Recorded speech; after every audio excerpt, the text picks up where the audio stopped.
Boa tarde para todos, bom dia para quem estiver, onde quer que vocês todos estejam, dos distintos lugares aqui da América Latina e também em outras latitudes e locais do mundo. É um prazer para mim estar aqui neste momento com você, com todos os senhores, e apresentar este quarto evento no quadro justamente da Assembleia da CLAD 2022 pelo direito à educação pública e transformação, justiça social. O meu nome é Nora Gonçalves Chacón, eu sou da Costa Rica, sou diretora da CLAD e represento a Assembleia deste organismo. E eu acompanharei todos os senhores neste dia com nossos eventos. Já tivemos aqui no quadro deste grande evento 3 eventos prévios, de forma que é um prazer para mim passar a palavra para Jesus Juárez, aqui do México, que também é diretor da CLAD aqui no México e representa essa região da América Central, justamente para que ele possa fazer uma síntese dos eventos anteriores. Bem-vindo, Jesus, por favor, a palavra é sua. Por favor, faça a síntese do que nós já tivemos aqui nos eventos antes da Assembleia em Tegucigalpa. Muito obrigado, Nora, com todos os companheiros e companheiras que estão aqui conosco. Tivemos muitas apresentações interessantes com os assuntos. O primeiro foi justamente sujeitos e condições do direito, obstáculos e caminhos na América Latina e no Caribe. A segunda sessão foi o sentido do público estatal, gratuidade, qualidade e participação, dia 13. E na semana passada nós tivemos o sentido da diversidade, inclusão, superação das discriminações, interseccionalidade e convergência. Na primeira sessão, nós revisamos o direito humano da educação desde as distintas perspectivas dos sujeitos dos direitos a todos que lutam pela possibilidade de exercer plenamente esse direito na educação. Sempre enfatizando justamente alguns desafios que encontramos, os fundamentalismos, direita, privatização, despolitização, o esvaziamento do sentido da educação, redução dos orçamentos e também perguntas mais simplistas diante da crise da aprendizagem que nós temos encontrado hoje em dia. Nós tocamos justamente no assunto dos sujeitos, porque falamos sobre a importância de fortalecermos a participação desde a infância e da juventude e também da sociedade e da cidadania organizada, justamente com foco na educação para toda a vida. Sempre mencionando e sinalizando justamente a importância da educação gratuita de qualidade e sempre, digamos, nos referindo justamente às crianças menores de 3 anos, famílias e jovens sem acesso à universidade, como no caso do Equador. Também nós revisamos justamente grandes doses de criatividade, imaginação, ética dos cuidados e justiça social para que tudo seja feito. E justamente para que possamos tecer coletivamente os política de forma consolidada, sempre desde um ponto de vista da visão comum e transformador, a partir sempre do Chile, Colômbia e Honduras. E no que diz respeito a esses caminhos alternativos, falamos sempre da importância da incidência nas condições dos sujeitos mais vulneráveis da nossa sociedade, sobretudo população LGBT, indígenas, afrodescendentes, infâncias, jovens e etc. Justamente por isso é importante justamente a capacidade de articulação na rede entre os atores da sociedade civil, tanto globais como regionais e locais, bem como docentes jovens. Isso tudo, obviamente, traz uma grande oportunidade para que possamos fazer incidência política através da troca e da procura de estratégias, sempre tentando conseguir garantir esse direito para todas as pessoas ao longo da sua vida. Na segunda semana, no entanto, nosso foco justamente como foi um formato de bate-papo, justamente para que nós possamos pensar no sentido da importância do público na educação, sinalizando os 3 aspectos fundamentais. Primeiro é a gratuidade, justamente que se focaliza, um debate muito importante justamente porque a educação nos ajuda a quebrar as barreiras da sociedade e fazer com que as pessoas possam transitar na sociedade. Isso vai justamente contra o modelo econômico do neoliberalismo, justamente aqui para que nós possamos ter a gratuidade para todas as pessoas, possa transformar isso na vida das pessoas. A gratuidade também deve justamente se dar em todos os níveis educativos, justamente porque as desigualdades são muito marcadas em todas as etapas, mesmo que nós vejamos isso ainda mais por conta da presença dos setores privados na educação. E a educação dos povos indígenas é fundamental, justamente quando falando da gratuidade, de forma que isso não tem sido realizado hoje em dia. Não tem sido dado como um preceito fundamental. Justamente por isso nós falamos que é muito importante fortalecer o Estado para que possamos garantir o público, de forma que a gratuidade da educação pública e a sua universalização precisam ser uma demanda para garantir os direitos indígenas de todos os povos. Outro assunto importante nesta segunda sessão foi a qualidade, como uma resposta para os povos em situação mais vulnerável, para garantindo a equidade e diminuindo a desigualdade. Falamos da importância de que todo esse trabalho precisa eliminar as desigualdades de gênero, e sempre, digamos, falando também da noção de inclusão, desde a interseccionalidade, justamente para que possamos dar respaldo nisso. Também falamos da formação dos professores e maior participação deles, para que o recurso mínimo no PIB dos países seja no mínimo 6%, bem como também construir espaços para a pedagogia da autonomia diante de todo esse processo de privatização, sempre ponderando a importância da estética e das 4 As. Perdão, sempre também falando como a estética é muito importante para a qualidade, sempre pensando no cuidado dos espaços, garantia das infraestruturas e também do envelhecimento das mesmas. A gestão democrática e a participação da educação também é um ponto importante, justamente porque estamos pensando no modelo hierárquico não democrático. E, na verdade, precisamos de espaços onde todas as vozes diversas, especialmente dos professores e dos estudantes, possam ser representadas e aí conhecidas. A construção desses espaços de participação ativa em diferentes níveis, macro, intra, extraescolar, relacional, pode justamente ir contra justamente todas as ameaças provenientes de instituições internacionais, como o FMI, que acabam pedindo que nós reduzamos o gasto público na educação. Falamos também justamente dos organismos internacionais de crédito acabam emprestando dinheiro com muitos juros e aí isso acaba limitando o fortalecimento da ação pública estatal. Terceira sessão, o sentido da importância da inclusão e do reconhecimento das diversidades na educação, analisamos muitos eixos de discriminação como gênero, raça, as deficiências e também a etnicidade desde o ponto de vista da interseccionalidade. O debate acabou assumindo um papel importante justamente para sinalizar o papel da escola na sua formação docente, a lógica adultocentrista e a compreensão das infâncias e das juventudes. Um assunto, obviamente, que é muito irrelevante nesta terceira sessão é justamente da afetualidade e destacando justamente como proposta para o reconhecimento da diversidade e para a educação inclusiva, uma vez que isso acaba sustentando a pluridiversidade do cuidado dos outros e da natureza. A interseccionalidade foi justamente muito importante nessa terceira sessão e é vista como uma ferramenta cotidiana para vermos, analisarmos e compreendermos justamente sempre com vistas a contribuir para transformarmos a realidade e diminuir, digamos, essa realidade racista, sexista que temos nas escolas. Tudo isso precisa ser construído e a escola tem que ser construída como uma instituição coletiva, democrática e inclusiva. A importância do papel dos professores para justamente incluírem as pessoas com deficiência acabou surgindo e precisa ir justamente de mãos dadas com a importância da empatia, com o valor que deve ser para os estudantes. Precisamos incluir também os estudantes, justamente, bem como também o respeito à diversidade cultural, para que cada uma das pessoas possa escolher como quer ser. Para conseguirmos uma educação inclusiva, e, como dito justamente na última sessão, considerando as diferenças sexogenéricas, é importante justamente termos pautas concretas e uma transformação coletiva já desde a base. Precisam ver como seremos justamente, como faremos essa mudança, sempre tendo uma agenda discursiva e prática para levarmos em consideração essa ação transformativa.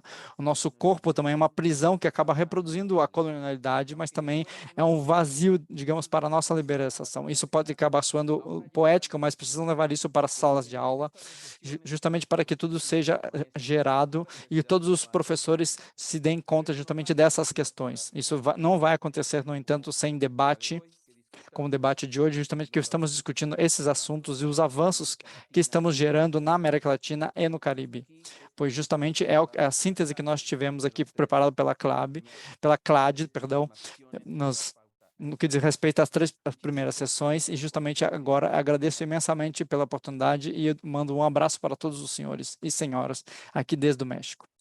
A senhora Cláudia, a interpretação, pede desculpas, a senhora Cláudia está com o microfone desligado.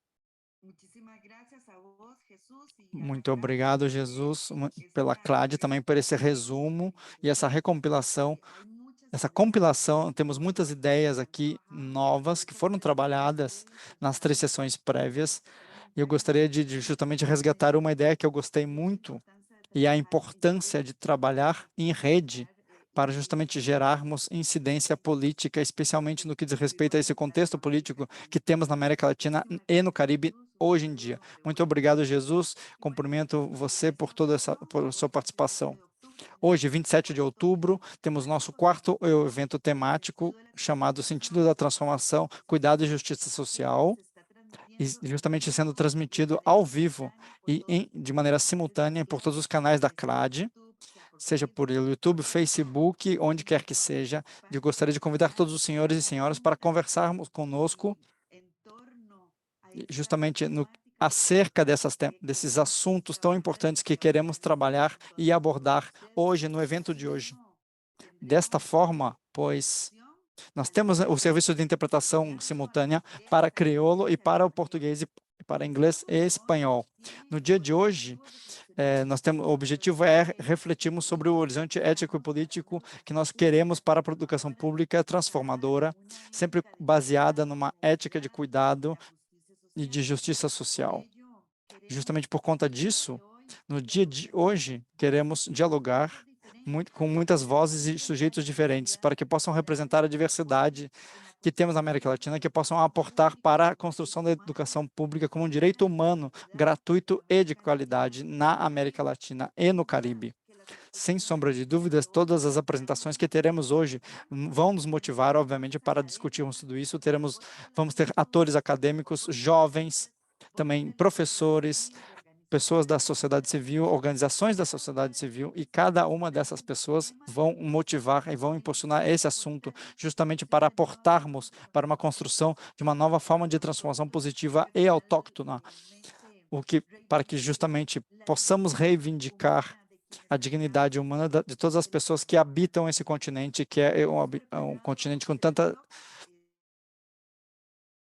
Os 3 blocos hoje em dia, cada um com 40 minutos, e o primeiro vai justamente falar do que se trata justamente o cuidado de justiça social. No segundo, teremos a perspectiva jovem, a perspectiva dos docentes, a perspectiva da sociedade civil, e no nosso terceiro bloco, nós teremos o diálogo e um bate-papo com essas pessoas, a partir das nossas redes sociais, e que vão compartilhando conosco justamente seus comentários, seus aportes, suas dúvidas. E, por fim, nós faremos um resumo de todas essas atividades, de forma que, por favor, vamos conversar sobre tudo isso a partir de todas essas redes sociais, Facebook e YouTube também, sem mais delongas, vamos começar nossas atividades de hoje com a apresentação. Como mencionado anteriormente, trabalharemos justamente o assunto da cuidado e da justiça social, e começaremos com Iris. Iris, como você está? Você está entre nós, ela vem da Argentina, é ex-diretora de Política e Cuidados do Ministério de Mulheres e da Diversidade da Nação Argentina. Hoje em dia, é assessora de Gênero e Política Social do governo da Argentina, da província de Santa Cruz, na Argentina, e também militante do feminismos populares e federais. De maneira que, Iris, é um prazer estar aqui com você, e nós temos aqui 12 minutos para escutar e conversarmos. Por favor, a palavra é sua. Um bom dia para todos. Muito obrigado pelo convite de estar aqui com todos os senhores e todas as senhoras. E essas boas-vindas tão calorosas. Eu gostaria que puder me avisar quando estivermos nos aproximando no meu tempo, para que eu possa estar atenta a isso. Eu gostaria aqui de trazer uma pergunta introdutória. A partir de que momento nós nos interessamos, nós militantes dos movimentos populares e também trabalhadoras na Argentina, como pensamos os cuidados justamente pensarmos quais são os desafios que nós temos na política pública no que diz respeito à democratização dos cuidados. Como todos já sabem, durante os últimos anos, tivemos um recrudescimento das políticas neoliberais no período anterior aqui na Argentina, e nós tivemos aqui movimentos muito fortes que acabaram resistindo a essas políticas neoliberais, são encarnados justamente pelo movimento dos trabalhadores aqui na Argentina e também também nas ruas, justamente lutas durante as últimas décadas, e tivemos uma decisão justamente de criar, tanto justamente no governo nacional também como em outras províncias, em outros municípios e outras províncias. Isso foi dando justamente a luta feminista, vem se dando nos últimos anos, e é um ponto de intersecção no que diz respeito à saída massiva nas ruas. E nós, nos anos com tanto avanço do neoliberalismo, e foi justamente com a escuta política do nosso presidente e vice-presidente, para tentando traduzir essa demanda para justamente tentando trabalhar essa estrutura estatal, evitando políticas de gênero ainda bem que eu considero aqui na Argentina que não estamos num momento fundacional, justamente no que diz respeito à criação de políticas públicas. Eu também acredito que existe um ponto importante, sempre levando em consideração,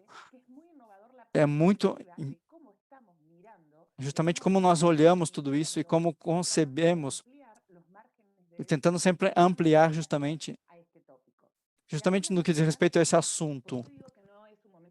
Porque eu digo que não é um momento fundacional, justamente porque, sem justamente ter chamado isso de tal maneira como chamamos desde o ponto de vista feminista, existiram outras políticas em nível nacional, em períodos anteriores que tinham justamente a ver com respostas para essa demanda e essa necessidade de direitos, sem justamente representar margens diferentes para esse assunto. O que queremos justamente construir aqui é justamente o espírito desta mesa e desse intercâmbio, junto com toda a comunidade nacional latino-americana, e construir justamente o nosso próprio relato, a partir do qual nós podemos analisar os cuidados e também a partir de um ponto de vista nacional latino-americano, dessas lutas de tantas mulheres a partir de setores populares no campo e também regional e nas cidades, aprendendo justamente com todas as experiências de todas as pessoas e outros países da região, sempre situando justamente essas pessoas para que todas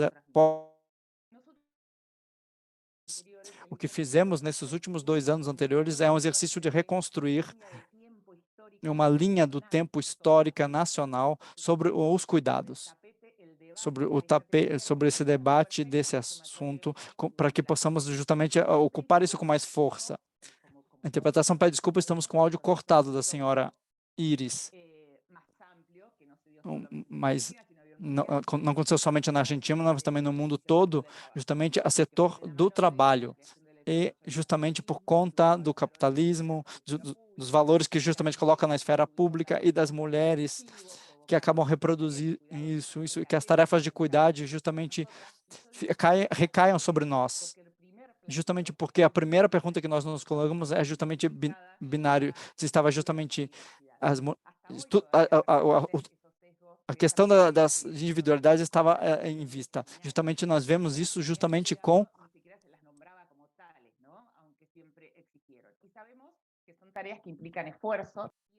tudo isso implica justamente esforço e também trabalho. E também para que nós possamos justamente reconhecer tudo isso, não só como uma necessidade, como um direito, mas também como trabalho, justamente falando do custo desse trabalho. Esse trabalho de cuidado justamente é fundamental para que nós possamos manter a nossa vida, porque não existe uma substituição tecnológica para isso. Justamente é um assunto para justamente pensar adiante, ou seja, além do fato justamente de que tenha um fato entre uma coisa e outra, isso é outra questão, mas existe um trabalho, ainda que seja feito com afeto, com amor, ou é um trabalho a ser feito e demanda energia, demanda tempo. O que então nós fomos experimentando com o tempo é justamente nesse momento inicial, com as condições criadas na órbita da família e também que íamos discutindo publicamente, justamente como discutimos as tarefas em casa, o trabalho em casa e justamente dentro das famílias, porque dentro de cada organização é importante, sem tanta participação do Estado.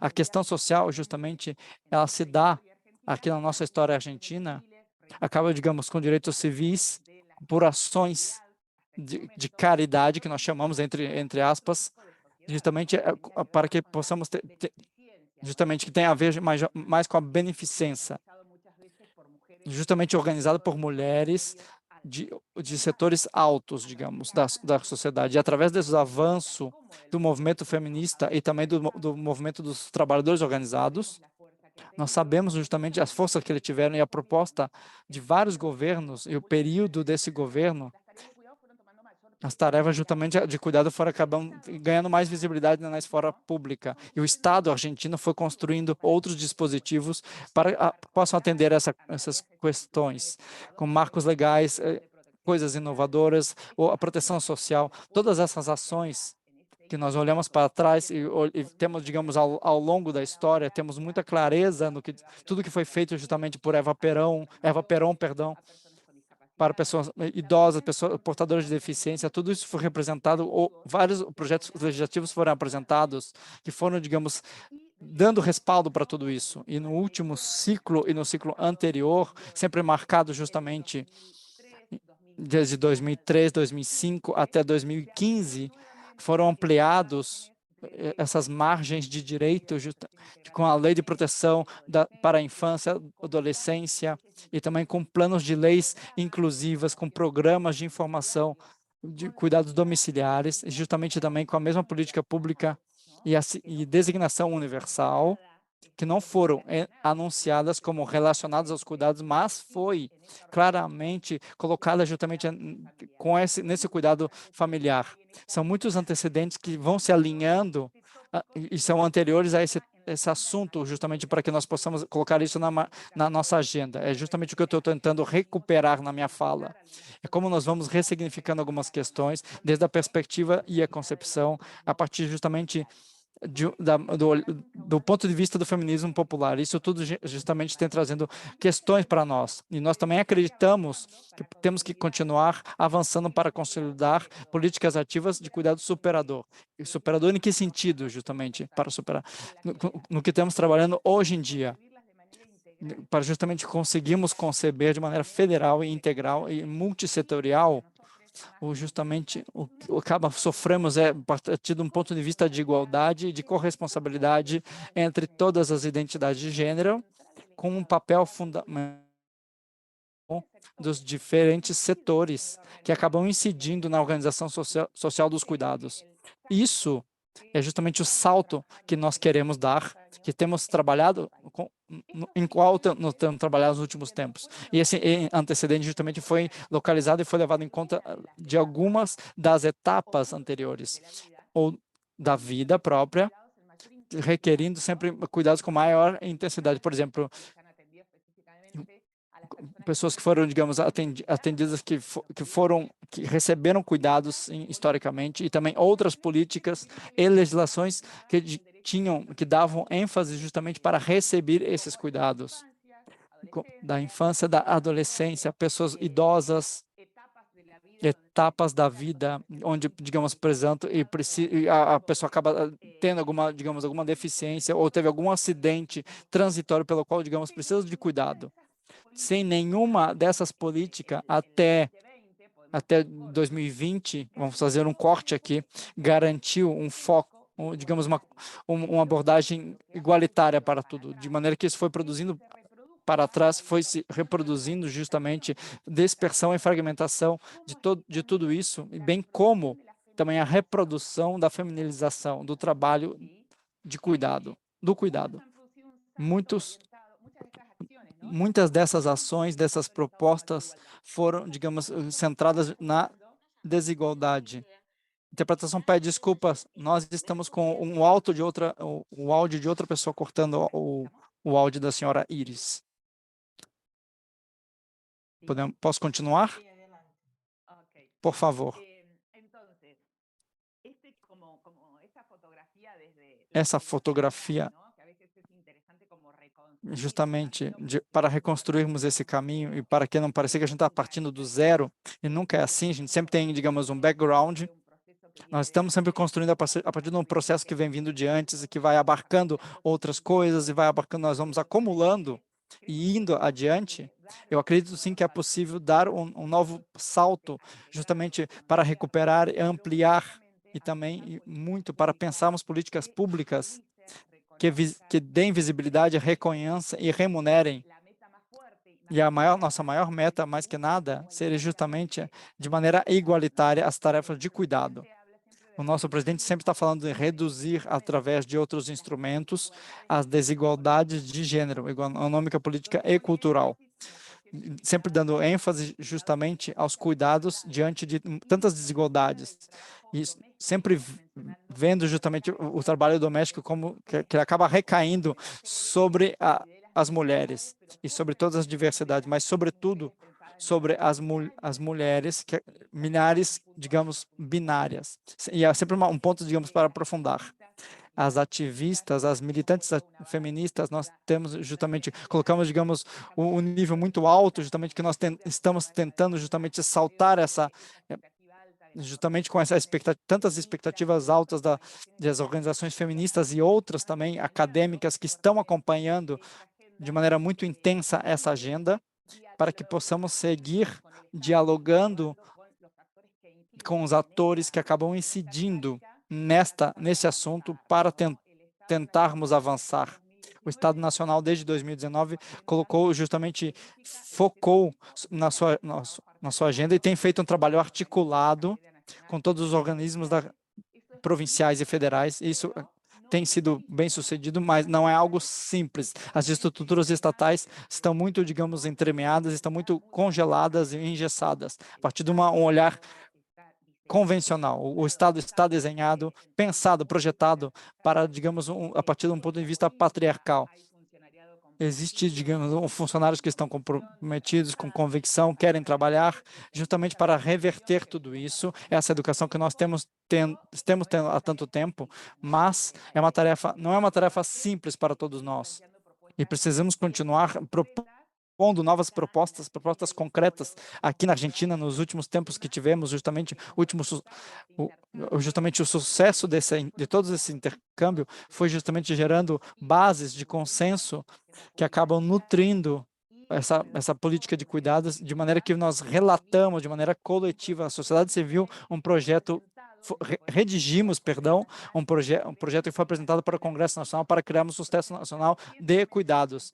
Isso tudo foi recentemente apresentado falando de gênero e diversidade, e também no Congresso. Ainda não foi debatido no Congresso, mas um dos pontos da nossa agenda e da nossa pauta a ser tratada, de maneira que estamos muito ansiosas para isso. A pandemia foi um ponto de inflexão para nós, e justamente no que diz respeito à visibilização da crise dos cuidados, de forma que justamente o que acabam, digamos, o jargão acadêmico acaba dizendo entre companheiras, nós acabamos nos perguntando sobre tudo isso, nós dizíamos que em algum momento isso vai acabar sendo visto, digamos, vai acabar sendo calado e acabava nunca sendo visto, nunca.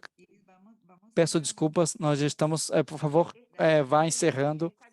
E durante a pandemia, essa visibilização que foi feita também acabou desencadeando uma crise, uma oportunidade para podermos avançar com essas propostas, de maneira que estamos trabalhando justamente nisso, uma reorganização dos cuidados. É uma premissa para nós, digamos, no âmbito nacional, o Estado aqui é fundamental para a participação ativa em toda a sociedade, para que, digamos, todos possam se apropriar desse debate, todos os sindicatos participem, organizações políticas, educativas, sanitárias, de cidadania, todo mundo possa participar e que consigamos justamente uma política de Estado que consiga se estender ao longo do tempo. E, obviamente, a partir do meu ponto de vista, e A minha opinião é que, para arrematar, justamente o papel do Estado é fundamental para ampliarmos a agenda de justiça social e conseguirmos trazer transformações que acabam impactando a sociedade a contento. Justamente pensando em prol das mulheres que estão dentro desses setores, acabam sendo mais impactadas com todo esse problema dos cuidados. Muito obrigado a todos os senhores. Obrigada. Muito obrigado por ter nos dado essa ideia geral sobre como isso se dá na Argentina e também para pensarmos um caminho novo para um sistema nacional de cuidados e com desafios. Muito obrigada por sua ótima intervenção, que acaba nos permitindo que nós vejamos casos muito concretos e pensando justamente a partir do que nós podemos pensar ações concretas para pensarmos muitas pessoas têm aqui nos cumprimentando, agradecendo justamente a sua participação, dando oi. Tem gente do Peru que está nos assistindo.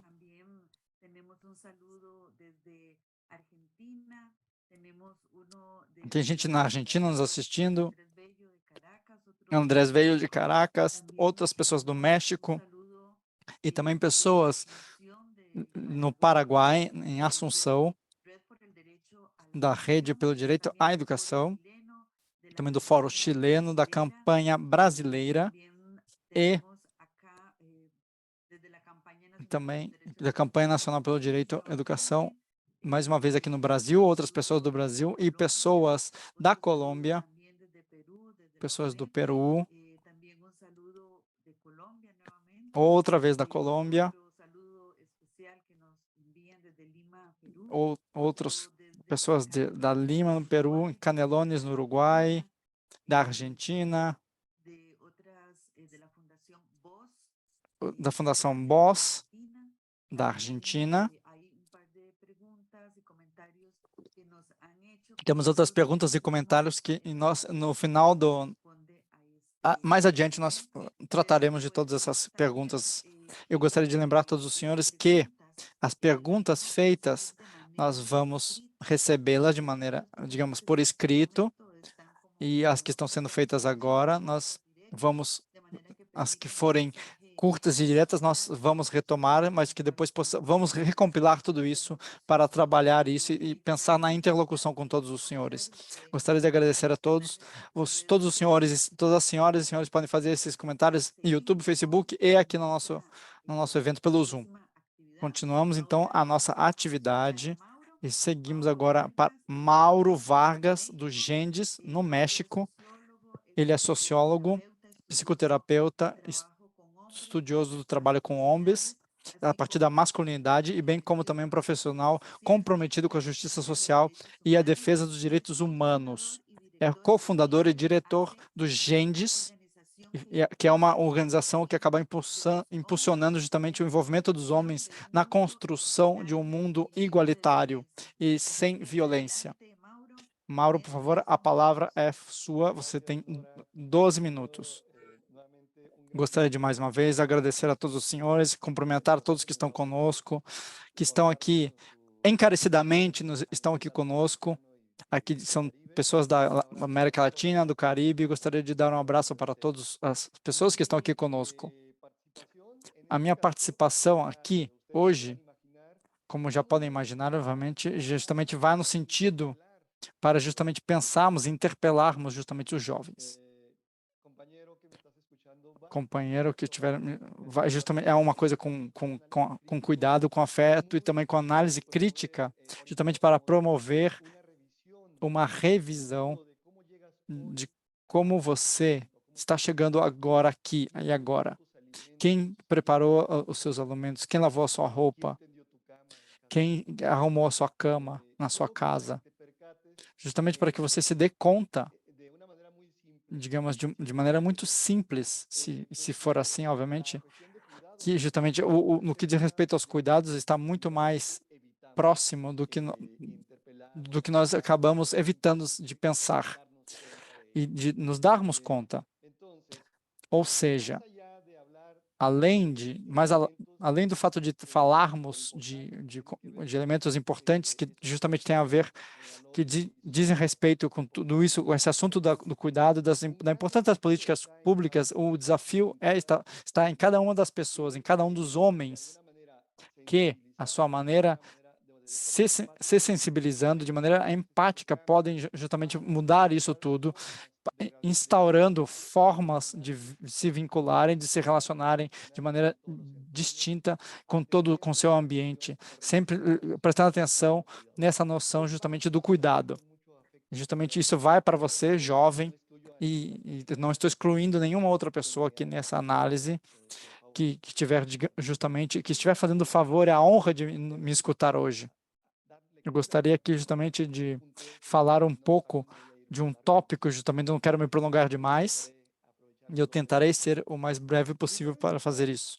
Gostaria de começar uma análise do contexto. Todas as pessoas que estamos aqui, de alguma maneira ou de outra, atravessamos justamente por referências locais ou globais que acabam comprometendo os cuidados, ou seja, justamente vendo a necessidade de abordarmos de uma maneira relacional, interseccional, intercultural, ou seja, integral. Essas experiências que nós poderíamos, digamos, pontuar em vários aspectos estruturais, como modelos econômicos, marco neoliberal, que nós estamos sofrendo isso hoje em dia, toda a insegurança que nós vivemos em todos os países da América Latina, sobretudo no que diz respeito ao âmbito público, tudo no que diz respeito à saúde, pandemia, guerras que nós estamos enfrentando neste momento, justamente por vários. Tudo isso, digamos, está baseado em sistemas muito ancoradas, historicamente ancoradas, justamente para acabam depurando o nosso pensamento, justamente para poder chegar no coração de todas as pessoas e enfrentar de maneiras diferentes tudo isso. Tudo isso, então, acaba nos fazendo pensar e nos coloca, digamos, na situação de pensar na importância de contemplar os cuidados como um eixo fundamental para promovermos mudança em larga escala. Esse assunto justamente acaba implicando um conceito relacional e ambivalente, ou seja, os cuidados são oferecidos e são recebidos ao longo da vida, de maneira que esses elementos devem fazer parte dos direitos e das responsabilidades de todas as pessoas. Isso que acaba, digamos, sendo denunciado de maneira mais genérica, vai justamente orientado para que nós, homens, também sejamos conscientes do que acaba nos envolvendo. Não se trata só de, digamos, prover ou proteger, são, digamos, papéis que nós, ao qual somos assignados em geral, ou que queremos cumprir. E a gente pode acabar confundindo uma coisa com a outra, proteção com controle. E isso é importante que nós façamos atenção, demos atenção a isso.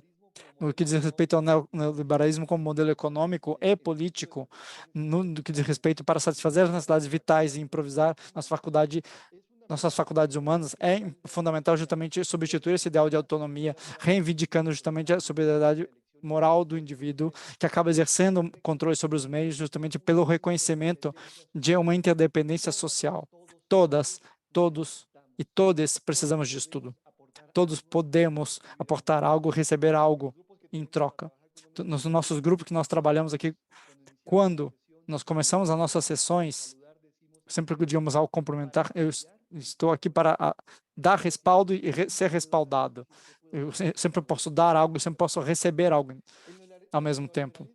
O neoliberalismo, pois, justamente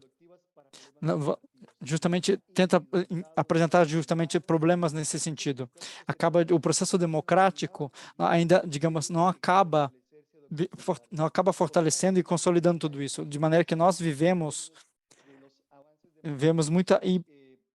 muito hibridismo nesse sentido, num sentido de que, para amadurecer processos institucionalizados nos nossos países, nas nossas regiões, que acabam permitindo que lógicas de políticas públicas também possam ter, digamos, esse nível de alcance transversal, universal e crescente no que diz respeito à satisfação desses direitos e necessidades.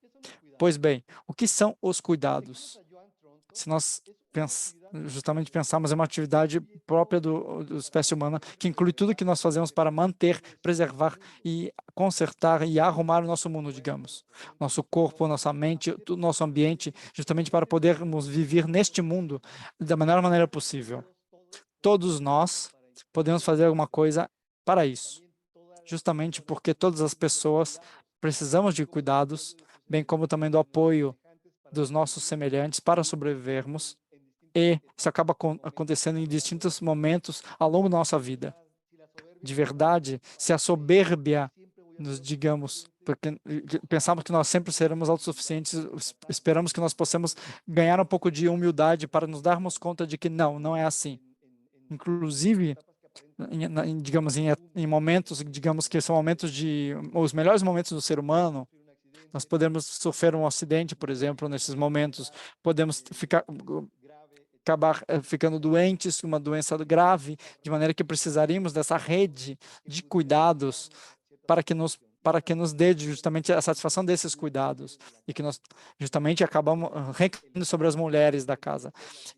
Mas não, deveria ser o Estado, empresas privadas que deem condições para que esses mecanismos e instrumentos sejam gerados de maneira efetiva e possam ser articulados e também no âmbito privado e também no público, para justamente inserirmos isso.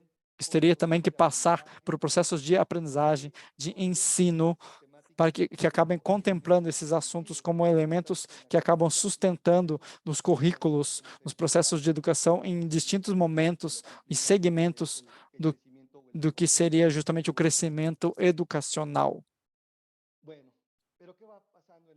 O que acaba acontecendo na vida real, digamos, no que diz respeito à socialização de gênero, nós homens aprendemos justamente a pensar que nós somos, a acreditar que somos, eu gostaria de a pensar que somos autossuficientes e invencíveis, enquanto as mulheres, tradicionalmente, foram educadas desde crianças para justamente se encarregarem do cuidado das outras pessoas, sejam cônjuges, filhos, pais, mães, outros parentes ou até outras pessoas.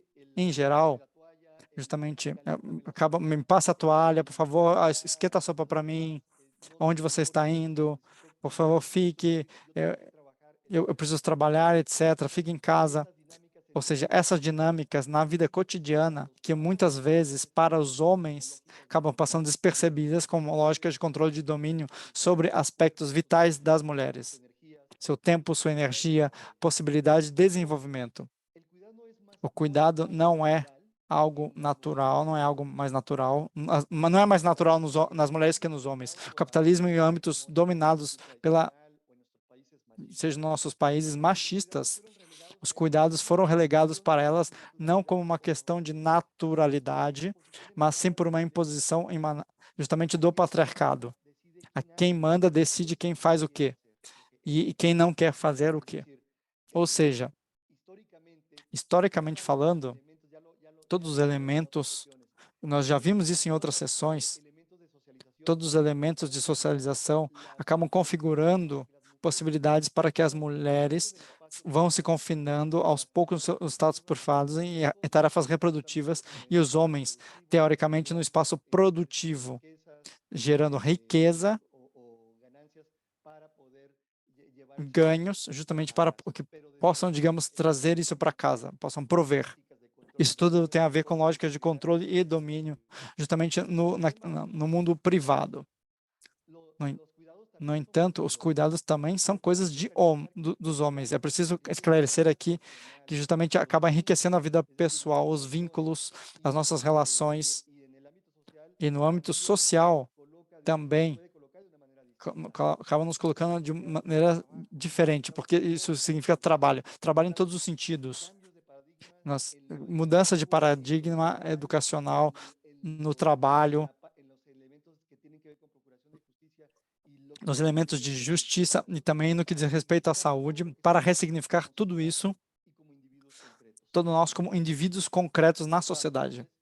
Para nós, homens, representa a oportunidade de gerarmos empatia e de simpatizarmos justamente pela condição de ser homens.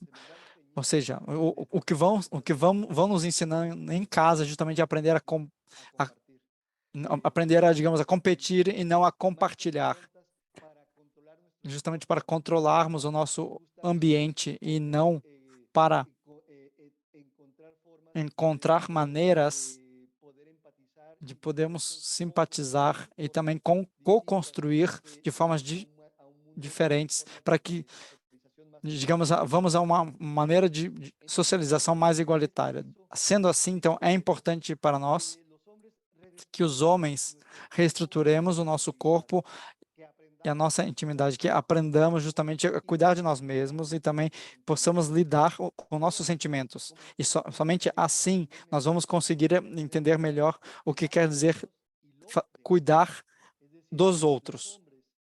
Ou seja, nós, homens, uma vez que possamos ressignificar e habitar o nosso corpo, o corpo com o qual chegamos no mundo, independente das orientações sexuais, todas as possibilidades que, digamos, para ser os seres humanos que nós queremos ser, nós podemos, então, ressignificar justamente diante de processos que ressignificam e que permitam uma, digamos, uma bênção ontológica a partir do que, digamos, eu tenho, quebrando paradigmas que, que me danificam, que me machucam e que acabam gerando mais dano no mundo para outras pessoas.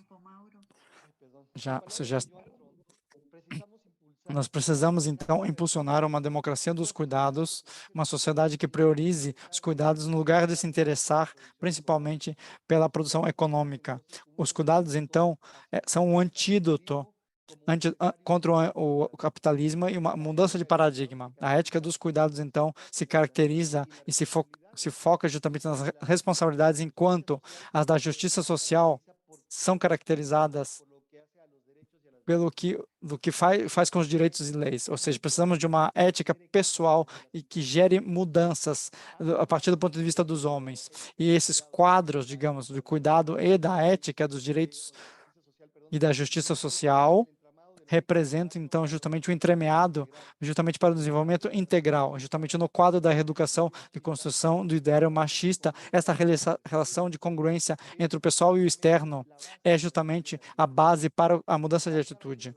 E esse caráter relacional da ética dos cuidados é o ponto de apoio para transitarmos para uma justiça substantiva que vá proporcionando uma linguagem para falarmos do que é fundamental e do que justamente significa ser humano, de maneira que sempre nos permitindo nos comunicarmos entre todos. E a importância da ética dos cuidados justamente está radicada de que a análise de políticas e práticas também abre portas para que tenhamos opções transformadoras, de maneira que é preciso considerar a urgência de estratégias educativas para que possamos criar novos espaços sociais. O trabalho com homens é, sim, uma forma efetiva, justamente para irmos para um ambiente mais justo e igualitário. Os cuidados, então, transcendem a importância ética das práticas cotidianas e permitem expressarmos o que nos preocupa, o que é importante para nós. Sendo assim, a ética do cuidado é o modo de articularmos e de entendermos os contextos. E justamente a partir daí poderíamos pensar em muitos pontos. Peço desculpas pela demora. Muito obrigada, Mauro. É muito interessante tudo isso e nos ver diferentes cenários teóricos práticos que acabam justamente passando pelo nosso corpo, de forma que eu agradeceria imensamente pela sua apresentação, pela sua fala, e antes de continuar aqui com a terceira apresentação no dia de hoje, eu gostaria de comentar a todos os senhores que o nosso evento está sendo transmitido de maneira simultaneamente em 7 páginas do Facebook, passando a ler, uma página argentina, UM Peru, página do CEAL, de Honduras e outros tantos lugares, do Bachillerato Codex e também outras vozes educacionais. De modo que, sem mais delongas, vamos então passar para a terceira apresentação no dia de hoje. Se trata justamente da companheira Andrea Celli da Colômbia, ela é da Universidade Pedagógica Universional, professora assistente de assistência social, tem licenciatura em Direitos Humanos, doutora em Sociais da América Latina, cuja pesquisa faz justamente movimentos sociais, ação política na vida diária, cotidiana, e trabalhou em organizações não governamentais de direitos humanos e no setor público, sempre pensando em educação, infância e participação. De modo que, Andrea, querida, eu estou vendo você aí, você tem 12 minutos para falar. Por favor, a palavra é sua. Muito obrigada pelo convite. Gostaria mais que nada de peço desculpas pelo barulho ambiente ao meu entorno. Espero que não atrapalhe muito a minha apresentação. Gostaria de compartilhar a tela com os senhores. Sí, se ve, por favor. Poderiam confirmar para mim se vocês estão vendo a minha tela, por favor? Ainda não estamos vendo. Todavía no, Andrea.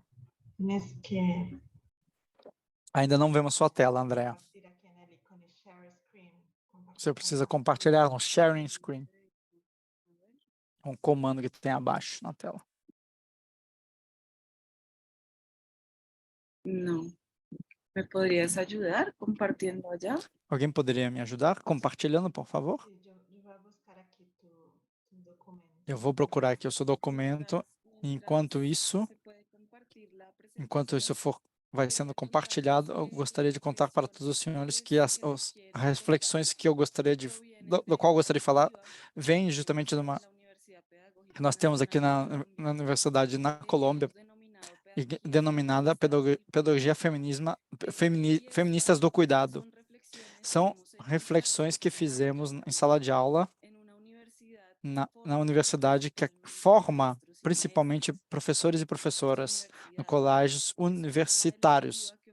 É justamente uma matéria eletiva oferecida pela licenciatura da Economização e justamente fala de direitos humanos. Justamente por conta disso, a maioria dos comentários que eu vou fazer vão nesse sentido e também é uma construção de perguntas que vão surgindo na sala de aula no que diz respeito ao cuidado e no que implica tendo uma perspectiva feminista do cuidado. Obrigado por compartilhar a tela. Ou seja, a partir da onde nós vamos começar aqui justamente essa conversa na sala de aula, nós falamos sobretudo desses olhares que foram feitos há alguns anos, justamente no que diz respeito à produção e reprodução, e também como as mulheres fomos situadas no trabalho e no cuidado, no trabalho da reprodução e também no lar, justamente com funções que não têm reconhecimento público nem reconhecimento monetário. Ou seja, como diz Silvia Federici, como se fosse, digamos, uma vocação natural e um trabalho que é das mulheres. Isso, digamos, faz parte justamente do que temos retomado e logo mais no próximo slide, por favor, nós recompilamos justamente um aporte da Cristina Carrasco de como é sustentar essa vida. No que diz respeito, o que é a sustentabilidade dessa vida e como nós resolvemos isso tudo socialmente. Como resolvemos justamente a subsistência das pessoas. Aqui temos debates atuais que são muito importantes e como justamente o tempo do trabalho, falado justamente pela Iris, que é energia, tempo. Como nós vemos isso hoje em dia? Neste momento, existe um aumento na participação das mulheres no mercado de trabalho e acaba provocando uma tensão entre o tempo de cuidado e o tempo para o trabalho. Nós, mulheres, que estamos no mercado de trabalho e também temos, digamos, trabalhos de cuidado em casa, estamos com muita atenção negociando tudo isso, implicando justamente crise de identidade dependendo da função que as mulheres estão desempenhando. Por outro lado, temos flexibilidade no tipo de trabalho que está sendo oferecido, implicando mudanças de horário, coisas que estão sendo muito difíceis de lidarmos, justamente quando precisamos lidar com essas questões. Por outro lado, a Cristina nos diz que o lar continua sendo o centro de gestão e organização do cuidado e da vida, quase como o espaço e que nos é pedido, nos é requerido justamente para que tenhamos crianças saudáveis e com estabilidade, com estabilidade de saúde. Isso sempre, obviamente, de um olhar tradicional da família sobre espaços que acabam recaindo essa demanda de cuidado. No entanto, o que nós encontramos é que socialmente não temos respondendo de maneira a contento a essa demanda e ela que continua sendo a casa, o espaço privado, aonde acaba recaindo esse trabalho. Além disso, a Cristina nos faz uma pergunta no próximo slide, por favor, como já situando justamente dentro do espaço nas escolas, e ela faz essa pergunta que eu gostaria aqui de trazer para todos nós e que tentássemos responder, nós que estamos aqui conectadas. Como é possível que só tenhamos um mês de férias, ou até às vezes nenhum mês de férias, dependendo do contrato de trabalho, contra os 4 meses de férias nos colégios, nas escolas? Quem cuida dessas crianças quando estão nas férias? Como as famílias se organizam quando isso acaba acontecendo? Isso é só uma pergunta que surgiu para nós. E se nós olharmos isso no dia a dia, isso acaba implicando nos nossos horários, que são os colégios dos colégios contra os colégios das pessoas adultas que estão no mercado de trabalho. Isso acaba implicando justamente reconhecermos como nos organizamos socialmente para dar conta do cuidado dessas crianças. Próximo slide, por favor. Aqui nós vemos justamente que existem 3 alternativas. Existe, por um lado, uma consolidação do modelo atual, como ele é hoje em dia. Por outro, vemos políticas e justamente investimentos do Estado importante, como aqui na Colômbia, justamente foi feito um trabalho de projeto, Sistema Nacional de Cuidado em Bogotá, capital da Colômbia. Nós temos uma experiência do sistema distrital com alguns locais de cuidado, são espaços com infraestrutura física onde as pessoas, os cuidadores, podem ir com as crianças ou as pessoas adultas que precisam de portadores de deficiência para aproveitar 2 horas, 1 hora de trabalho enquanto estão sendo cuidadas, e essas mulheres podem, digamos, continuar o seu processo de formação, capacitação, ou até, digamos, existem máquinas também que permitem que elas lavem roupa enquanto isso está acontecendo e possam fazer outras atividades que não poderiam estar fazendo. Este segundo caminho, justamente, essa segunda alternativa é o que estamos seguindo com mais força, investindo, o Estado está investindo de maneira mais robusto e, ao mesmo tempo, nós temos, digamos, a Cristina nos diz que nós teríamos, e não somente ela, mas na América Latina, existem muitas feministas criando e pensando acerca do que seria uma mudança de paradigma para entendermos o mundo a partir do ponto da reprodução e da sustentabilidade da vida. Que não sejam políticas, não é a mesma coisa que, digamos, provocar políticas de igualdade, não é. O que elas estão dizendo, no entanto, é que nós não precisamos, pelo menos não o ponto de chegada, não são políticas que façam com que as mulheres estejamos iguais em situação de trabalho com os homens, mas sim de que nós precisamos repensar e redistribuir o cuidado. E tudo isso implicaria, então, na transformação de relações cotidianas, institucionais e de justiça social. Justamente o ethos da justiça social, bem como o Mauro já falou anteriormente, e sobre quais critérios nós tomamos decisões justamente no que diz respeito aos cuidados. O que as feministas têm nos dito justamente é que precisamos pensar numa reinvenção de tudo isso. Próximo slide, por favor.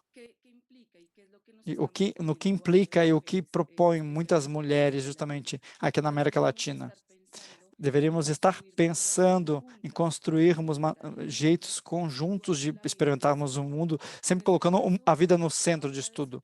E quando falamos de colocar a vida no centro, justamente isso acaba implicando que nós não vejamos os trabalhos de cuidado como algo entediante, mas como algo que poderia nos permitir reconstruir a vida em comum. Justamente pontos que eu gostaria de sinalizar aqui, muitas mulheres têm pensado a respeito disso, como a Verônica Gago e Cristina Veiga e outras tantas mulheres, é justamente diferente da Europa, que não, digamos, não estão pensando políticas de bem-estar, mas a partir de um ponto de vista latino-americano, nós precisamos e estamos encontrando experiências de autonomia com visões não estadocêntricas e também vemos o Estado como lógicas interculturais plurinacionais e isso acaba nos situando com perspectivas que poderíamos utilizar e aqui a partir do feminismo. Eu gostaria de ressaltar uma específica. Nós já sabemos que reconhecer este trabalho reprodutivo e de cuidado também implica na defesa dos corpos, defesa dos territórios que estão sendo ameaçados por projetos de extrativismo, justamente e a hierarquia e da reprodução de violência que estão sendo exercidas. E, por outro lado, uma relação que eu gostaria de agora abordar aqui melhor, justamente entre a família, o cuidado comunitário e as políticas públicas. E aqui temos essa tríade que seja mais forte, justamente porque ela continua sendo justamente o lar e a família onde recai todos os cuidados. Deveríamos pensar, então, sim, uma intervenção estatal com políticas públicas mais fortes, mas, e aqui vem o aviso, como nós fazemos essas políticas públicas como fazemos que elas fortaleçam os laços comunitários para nos permitir que nós respondamos a esses cuidados. Não deveríamos ver tudo isso como uma intervenção do Estado sobre o tempo das mulheres específicas nas famílias, mas também devemos ver e provocar uma resposta comunitária para isso. O que mais nós vemos? O comum, por exemplo, o comum não seria, digamos, o trabalho das mulheres, não seria o seu corpo, não seria o seu tempo, mas o mais comum seria justamente a potência que essas atividades, esses vínculos que nos permitem sustentar a vida. No próximo slide, por favor. Mostrando justamente como se dá essa abordagem um pouco na escola e na educação. A escola, por um lado, continua sendo reproduzir relações patriarcais e excludentes. A escola continua sendo um espaço de precarização do trabalho e ao mesmo tempo, a educação continua sendo feminilizada. Ou seja, temos espaço de feminilização da educação, sobretudo em função do cuidado. Isso também nós identificamos com muita força na educação primária com crianças de 0 a 5 anos e também uma carga e não reconhecimento e não profissionalização dessas mulheres que trabalham aí, porque elas acabam sendo assumidas, porque, digamos, elas estão fazendo esse trabalho de cuidado básico, sobretudo em termos, como algumas pessoas chamam de trabalho sujo, justamente de limpar essas crianças, de fazer comida para elas.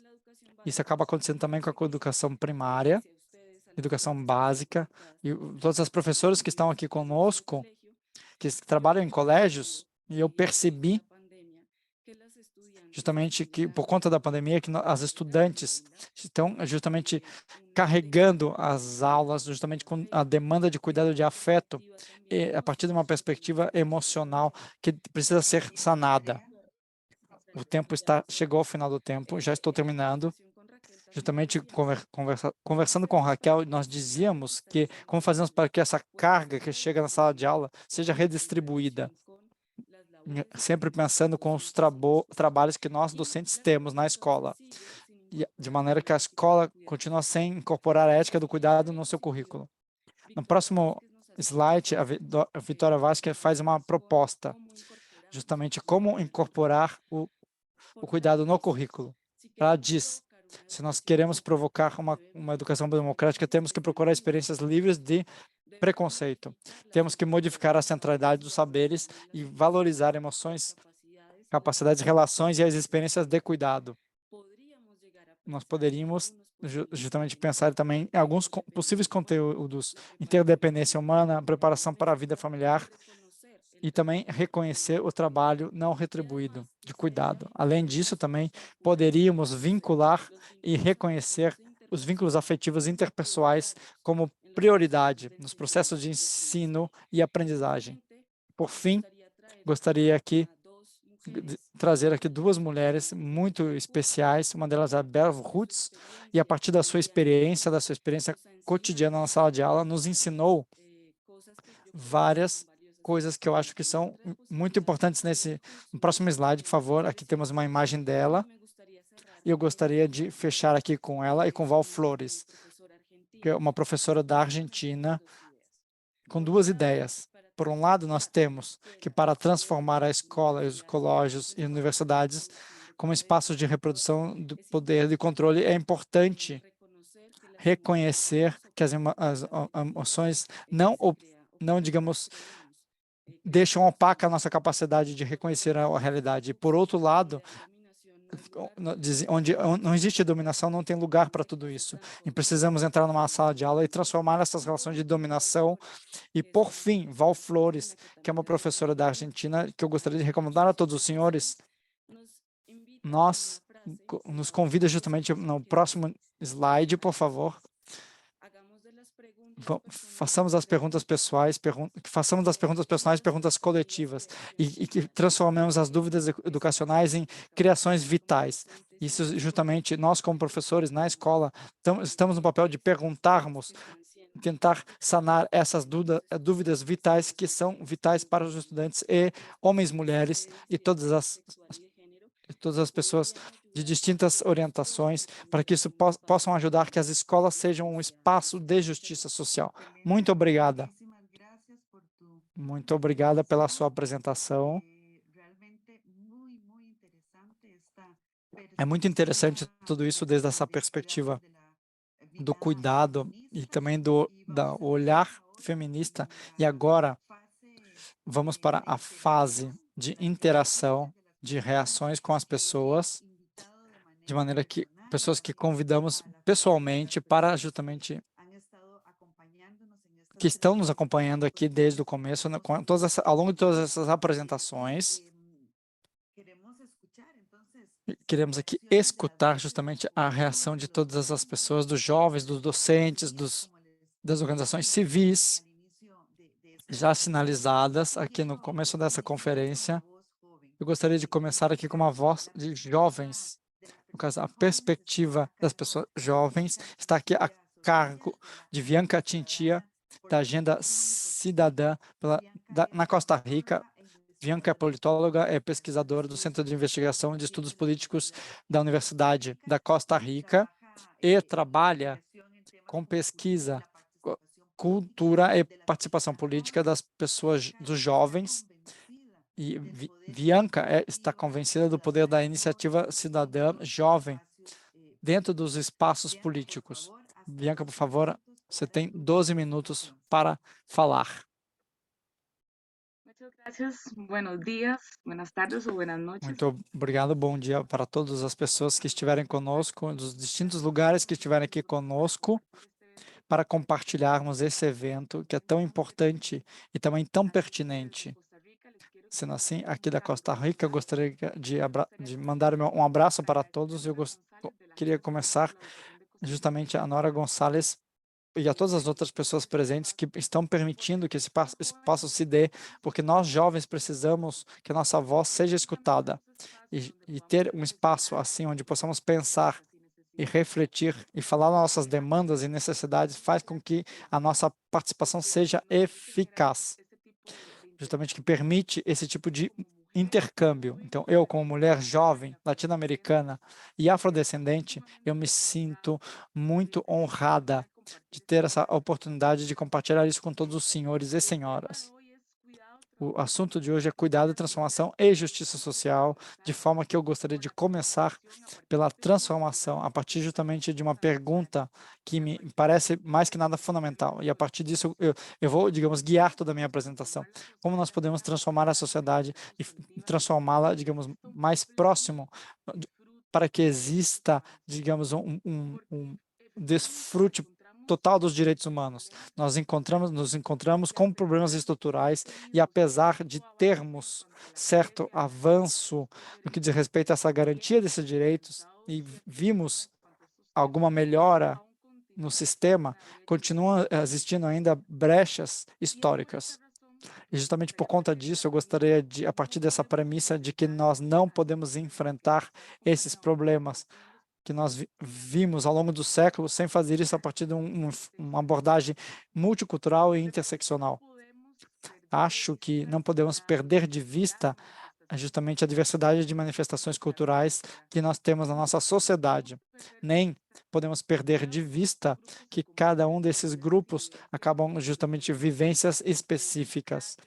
Por exemplo, classe, gênero, etnia e também idade. Eu também queria propor outra coisa, que é justamente a idade.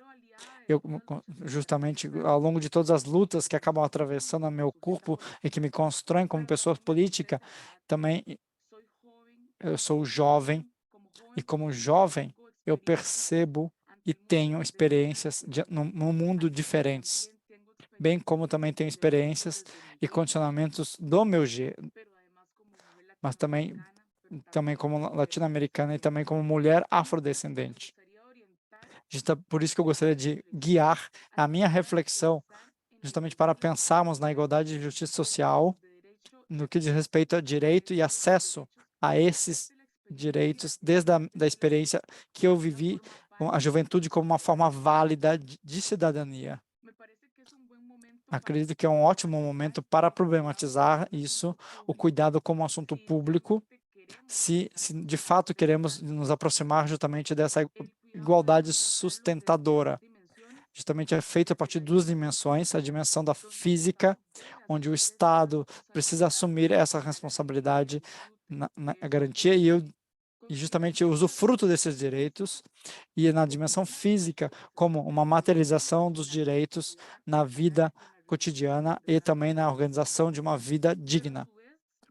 Também eu gostaria de ver que é relevante entender o cuidado como uma dimensão que acaba introduzindo um sistema que acaba moralizando as práticas das pessoas em detrimento da sua liberdade e dos seus direitos, sobretudo as mulheres, as pessoas das comunidades vulnerabilizadas, como comunidades diversas, populações indígenas, afrodescendentes e também os jovens. Nós somos vítimas dos efeitos morais e autocêntricos que acabam engendrando tudo isso, porque somos educados justamente para reproduzir essa relação de poder que está justamente em função de nos distanciarmos de uma sociedade mais justa e mais equitativa.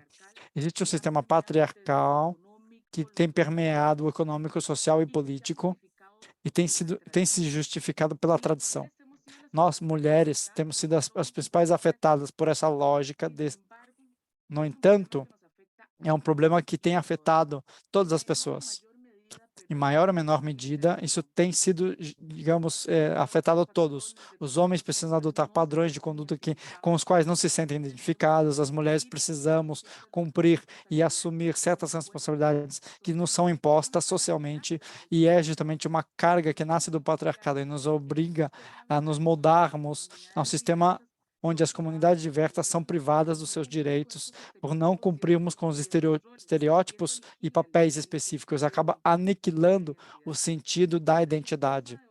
Este sistema de organização, naturalmente, promove uma lógica que acaba se constituindo uma relação de poder com a qual, digamos, um sujeito está sempre submetido a outro. E esses padrões de conduta cuja a maioria das vezes passa despercebida e acaba sendo algo intrínseco na vida social, de maneira que acaba se normalizando e isso não é bom para todos nós. Justamente porque nessa designação de papéis e de estigmas que acabam terminando justamente com os cuidados que nós mulheres temos, mas que acabam sendo otorgados para nós, é uma responsabilidade que acaba caindo sobre o corpo feminino. Para gerar transformação dessas práticas, que são práticas opressoras, precisamos que acabam não atacando não só as pessoas, mas que acabam atacando seus direitos e suas liberdades, que acabam justamente atrapalhando o usufruto de uma vida digna. Bem como nós temos que fazer crítica do racismo, que acaba promovendo um sistema de discriminação pela descendência e também um sistema que tem, digamos, um fim civilizatório, como os indígenas tiveram que, digamos, ser retirados dos seus lugares, que acaba privilegiando a lógica extrativista. Isso acaba tudo sendo repetido, práticas de dominação frente a tudo isso, de forma que eu gostaria de retomar o que foi colocado no princípio, como transformamos a sociedade para que justamente para garantir o direito a todas as pessoas. É uma experiência próxima, justamente para todos nós. E na agenda cidadã, justamente aqui na Costa Rica, acreditamos que justamente isso se dá na educação, entender a educação como uma ferramenta transformadora da realidade social. Se nós queremos pensar numa ação afirmativa que tenha, de fato, um impacto na qualidade de vida das pessoas, nós temos que considerar a educação, porque é justamente através do sistema educacional que podemos ser agentes no campo, a partir dos programas até as pessoas que executam esses programas, nós que recebemos esse usufruto. Pensar na educação por si só não vai nos ajudar muito para a mudança que nós queremos, porque sabemos que existe muita evidência empírica que justamente a redundância desses efeitos positivos, justamente que acabam para garantirmos o direito à educação. Mas temos que pensar sim a educação mais além, a educação como um instrumento de mudança, não como uma ferramenta qualquer. Precisamos ser críticos e críticas de quem está por detrás dos programas educacionais e quais são os conteúdos que estão sendo colocados nesses programas. A partir de qual perspectiva nós estamos colocando esses conteúdos e a partir de qual perspectiva queremos orientar a nossa educação. A educação é um poder por excelência, bem como também um aparato biológico motivado pelo adoctrinamento. Também pode ser utilizado como recurso para transformar e melhorar. Não somente, não basta, digamos, fazer, digamos, investir na educação, mas também estarmos vigilantes disso. Temos que preparar crianças e as pessoas e os jovens para o desenvolvimento de uma educação cívica, fortalecendo, a partir da educação, todos os vínculos com a política e permitindo que os jovens tenham, digamos, incidência nos espaços públicos. Nós mulheres, nos custou muitas décadas para sermos reconhecidas no espaço público e ainda assim continuamos exigindo mais reconhecimento. Os jovens também pedimos que nos deem esses espaços nos quais possamos expor nossas realidades e também reivindicar as nossas lutas.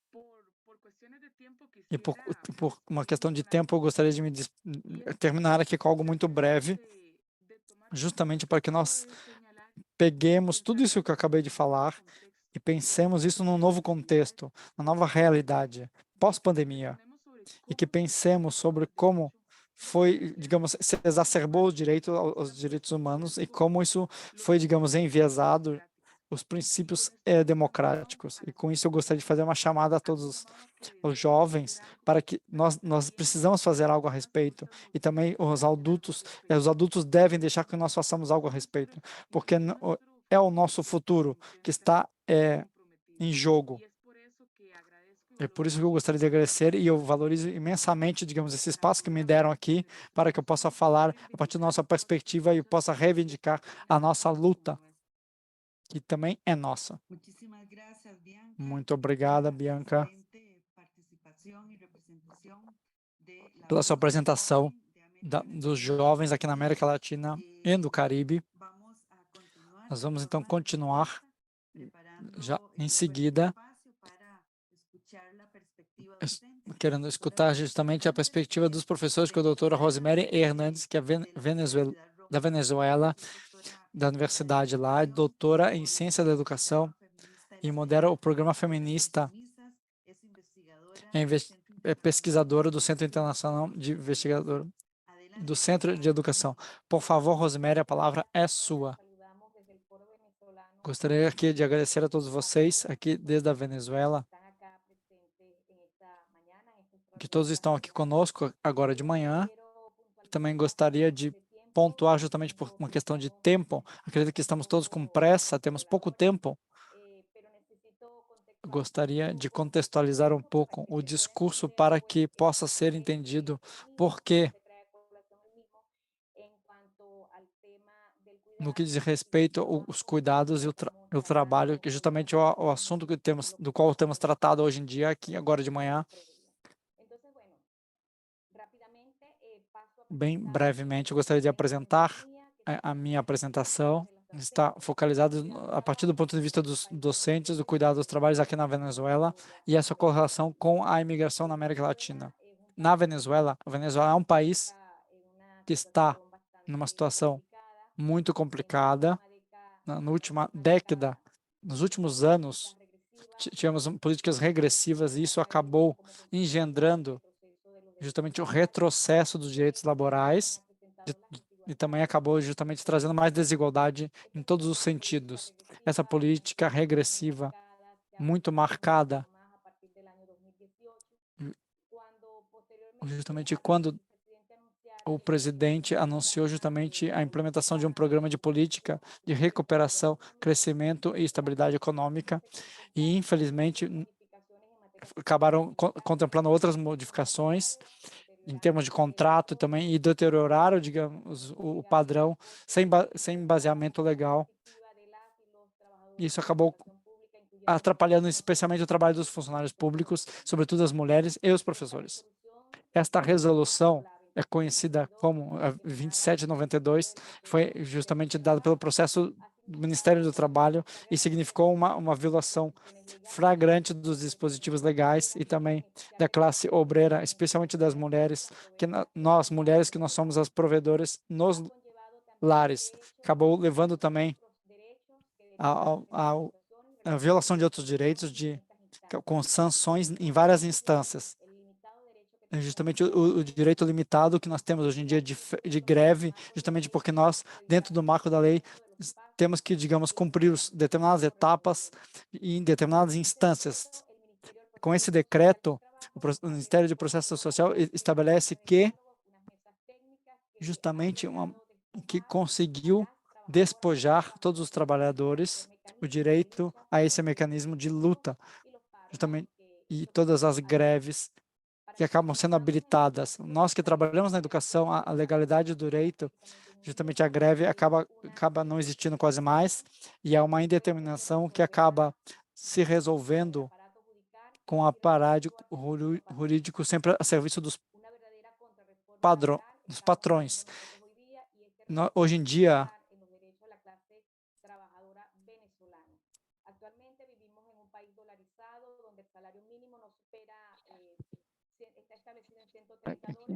o salário mínimo está em $130 e essa é importante justamente entre 14 e 15 dólares ao mês. Aqui justamente pensamos a partir do FMI é algo considerado uma linha de pobreza extrema, justamente por conta desse alcance. E pensando justamente em países como do menor PIB, inclusive Cuba, que possui, digamos, mais impulsionamento econômico e, no entanto, acaba apresentando salários mínimos maiores para seus trabalhadores. No que diz respeito aos professores, aqui acaba não superando, digamos, os $80 ao mês e a cesta básica está em mais ou menos, segundo um estudo recente, $358 em setembro deste ano. Ou seja, esta situação com a qual, infelizmente, acabou levando que nós, mulheres, tenhamos que dobrar nosso esforço e tivemos que, digamos, estamos fora de casa por muito mais tempo por conta de tudo isso, e o assunto do cuidado acaba entrando justamente, muito delicado. Nós estamos fora de casa, infelizmente, nossas crianças, toda a nossa juventude, todas as pessoas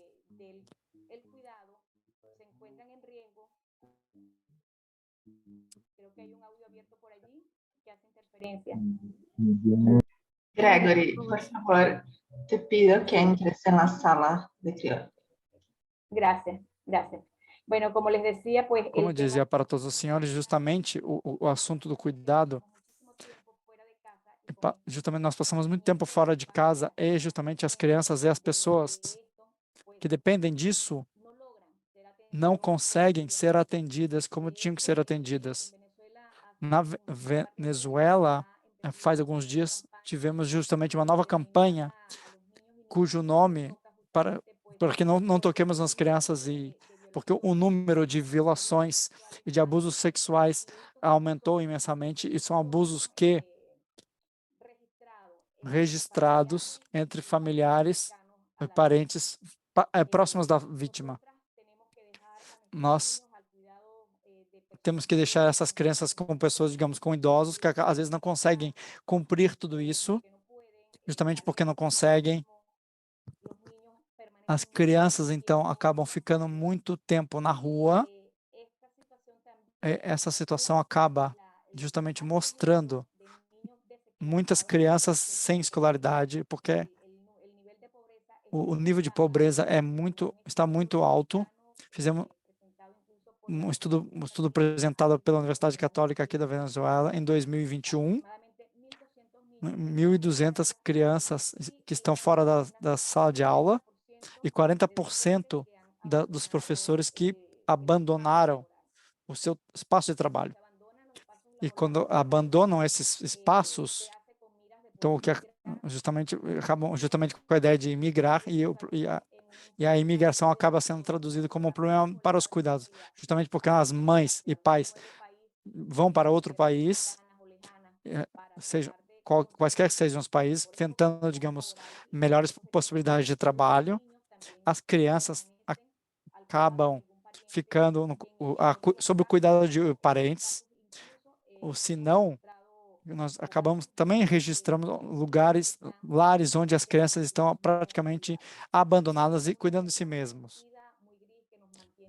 Digamos, é muito triste tudo isso, nos mantém muito preocupados, justamente no que diz respeito ao educacional. Sempre tentamos conversar e pensar sobre tudo isso. É uma situação que acaba levando a intervenções imediatas, justamente porque, no caso de violência sexual, de que quer que seja de desescolarização, de falta de atenção escolar, acabou aumentando e é um assunto muito preocupante para todos nós. Com essa população tão jovem, a segurança social está muito à deriva. Hoje a Venezuela é o país com o maior número de imigrantes no mundo.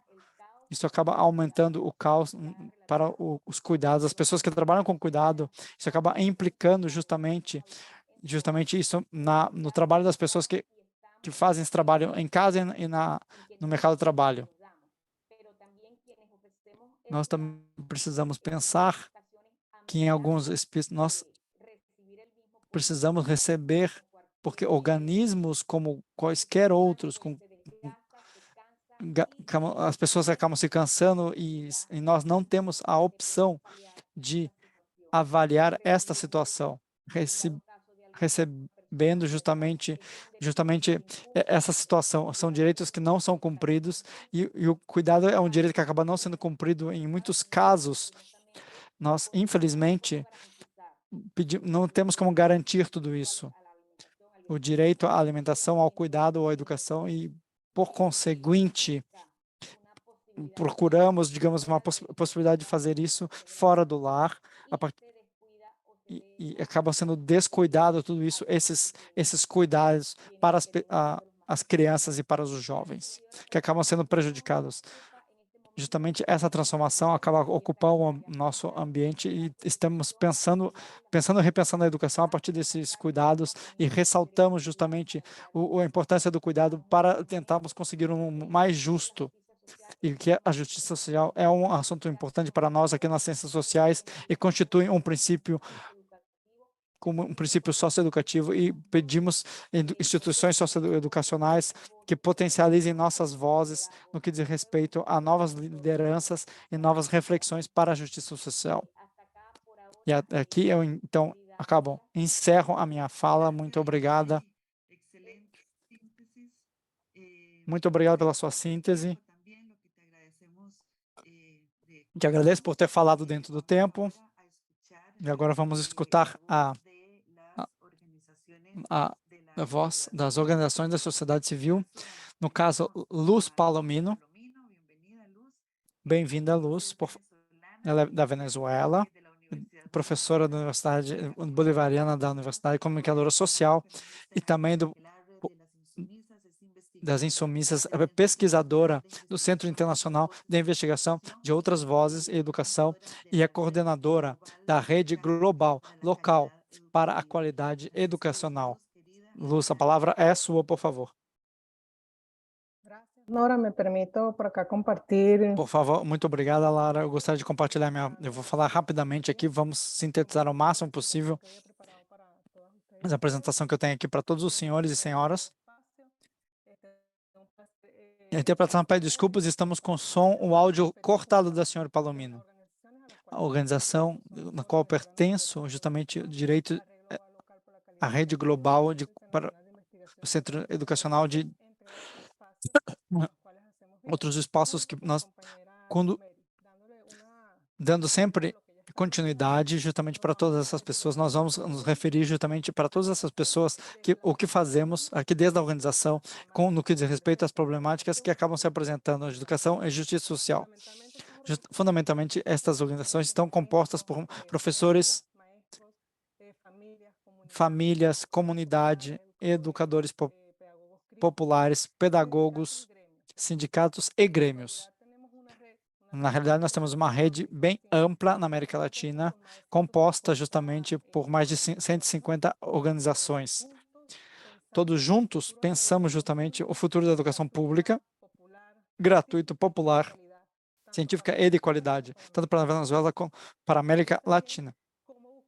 E também como nós encontramos mecanismos que defendem essa educação, que é um direito fundamental para todos nós, e durante a pandemia e pós-pandemia tem sido algo muito atacado. Vou aqui para o próximo slide. Aqui alguns aspectos fundamentais que nós debatemos aqui, sobretudo do nosso centro de pesquisa. Nós sempre pensamos justamente, nós temos o que é o cuidado, a perspectiva de gênero nas políticas públicas que estão presentes na América Latina e em alguns outros países.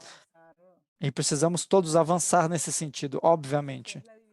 Justamente porque é a divisão sexual do trabalho e também como organizar alguns nós estruturais se encontram justamente no centro da desigualdade. Como fazemos para nos conscientizarmos da exploração no trabalho, dos cuidados, como falado pelos companheiros anteriormente, como fazemos que nós, mulheres, nós possam ver e serem visibilizadas e visibilizar todas essas interpretações que acabam sendo comprometidas.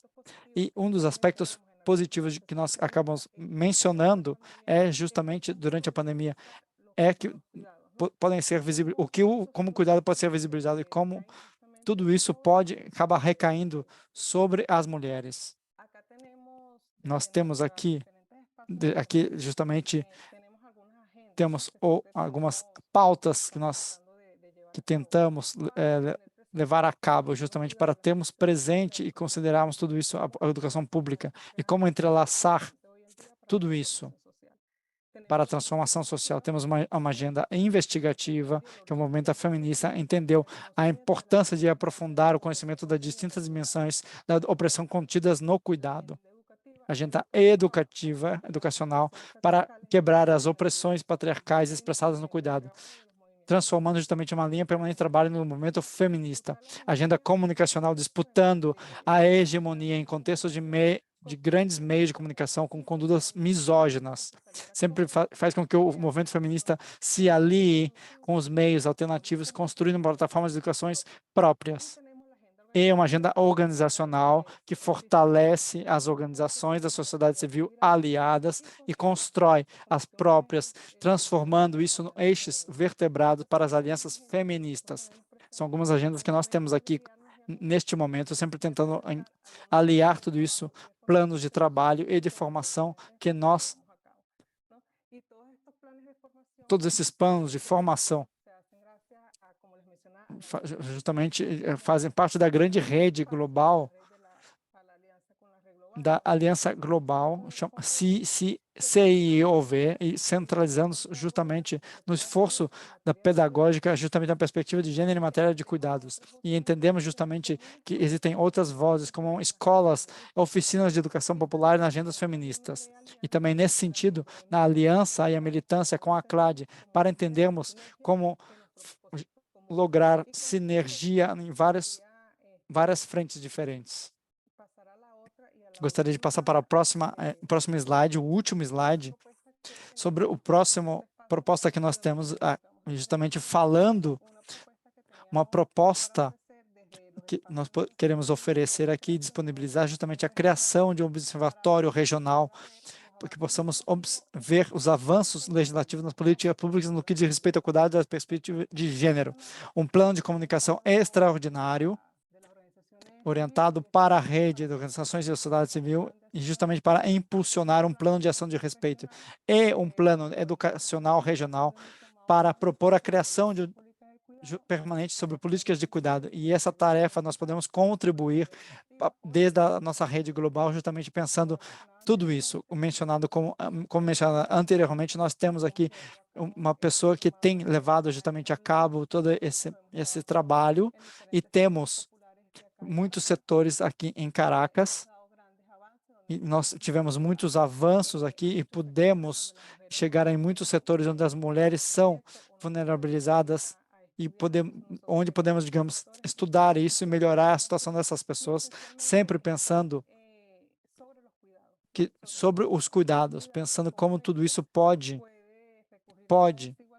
digamos, acabar, digamos, pensar nessa desigualdade e, digamos, desenvolver melhor um pouco essa situação para as mulheres. É tudo que eu gostaria de compartilhar com todos os senhores e gostaria de encerrar aqui justamente. Espero que todos nós possamos olhar tudo isso, ver as diferentes organizações que nós fazemos, o trabalho que nós fazemos. Muito obrigada a todos os senhores. Muito obrigada pela sua contribuição e também por ter ficado dentro do...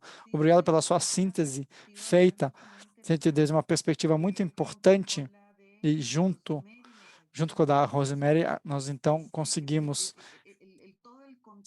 ir encerrando tudo, pensando nesse contexto que faz a justiça social e o tema que nós temos trabalhado aqui.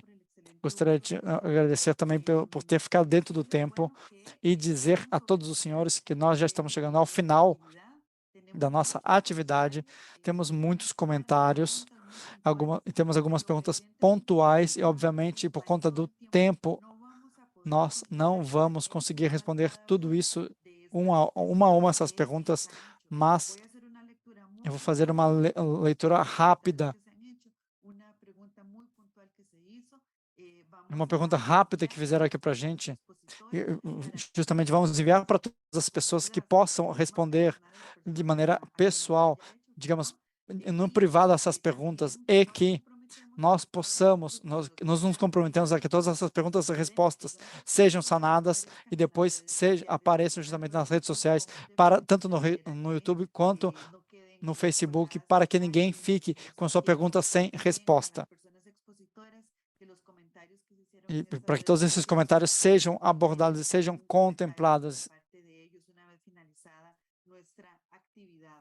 uma vez que nós vamos terminando a nossa atividade. Gostaria de agradecer a todos os senhores aqui, para todas as pessoas que participaram, tanto no primeiro bloco como no segundo bloco. Tem uma pergunta específica justamente feita aqui, além de um comentário feito, e acaba formulado por Yolanda Noemi, quais são as ações de incidência e mobilização mais pertinentes e poderosas para enfrentarmos ante os direitos de movimentação com direitos com metas que transformem as relações de poder do patriarcado. Muito obrigado pela pergunta. Essa foi uma pergunta pontual feita. É obviamente uma pergunta que acaba requerendo muito trabalho. Na sua resposta, nós nos comprometemos a fazer isso no seu devido momento. E para encerrar, resumir um pouco tudo isso, todas as intervenções, eu vou aqui fazer uma única pergunta justamente para que a primeira pessoa possa responder entre os e tenha 1 minuto para responder. E a pergunta é: qual é o principal desafio que nós enfrentamos para cuidar dos nossos corpos e conseguirmos a justiça social? 1 minuto para responder quem quer que seja.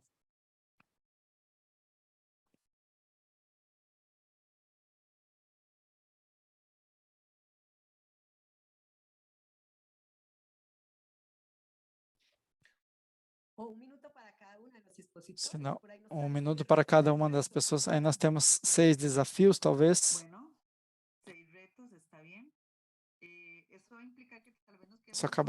Vamos acabar nos estendendo além das 2 horas. Eu assim aceito, eu não tenho nenhum problema com isso. Mas vamos começar então. Vamos começar inversamente cada um dos blocos. Vamos começar aqui com a Andrea.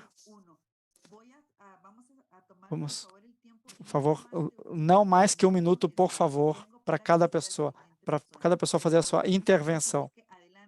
Por favor, que peça atenção e diante da sua pergunta, eu vou justamente vincular com o que a outra companheira falou, justamente o desafio que nós temos hoje é de como enfrentar essa mobilização também de direitos que estão sendo apresentados no mundo todo. E eu acredito que o jeito, pelo menos a ideia que nós temos é de que nós tenhamos em consideração justamente a formulação feminista e a perspectiva de gênero não deveria recair somente sobre uma única pessoa no colégio, e sim acaba recaindo sobre as coordenadoras, sobre, digamos, as mulheres que têm que, digamos, dar respaldo emocional, acompanhar as famílias e também têm que trabalhar famílias, emocional e convivência. Sobre isso sobre esses corpos acaba recaindo tudo isso. E com isso, eu acredito que o desafio está em como fazer isso, que existe uma resposta individual para que uma resposta comunitária e sindical como Grêmio docente, para que tudo isso possa continuar existindo e nós possamos retrabalhar essas estruturas e possamos também, digamos, retrabalhar tudo isso. Muito obrigada. Mauro, por favor, a palavra é sua. Eu acredito que um grande desafio seria justamente ressignificar a vida cotidiana e repensarmos os paradigmas que foram historicamente inculcados e que acabamos reproduzindo na nossa vida. No que diz respeito aos homens, justamente porque é um ponto da minha fala, gostaria de justamente promover essa reflexão para que possamos repensar as lógicas de poder e de controle, e precisamos sensibilizar e nos simpatizarmos com também participando de uma maneira diferente do que como estamos acostumados. Homens que estejam no governo, na iniciativa privada, homens que estejam na educação, temos que assumir a responsabilidade ativa para não somente pensar, idealizar isso ou falar, mas fazer isso na nossa vida. Muito obrigada, Mauro. Iris, eu acredito que o desafio é justamente pensar essa formação feminista a partir de uma perspectiva da educação popular. É justamente no que concerne o que nós vemos isso. Ou seja, que todas as teorias, palavras e conceitos e categorias sejam, digamos, possam passar pelo corpo, pelo sentir e que acabem interpelando a nossa prática diária cotidiana. Acredito que isso sim é um desafio e avançando sempre, repensando os cuidados a partir de uma agenda de diversidade. Muito obrigada, Iris. Luz, agora a palavra é sua.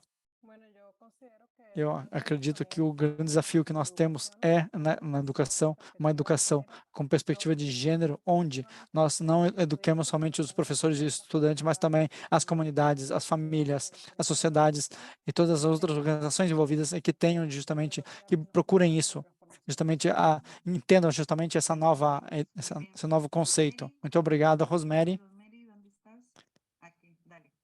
Rosemary, eu estou aqui, obrigada.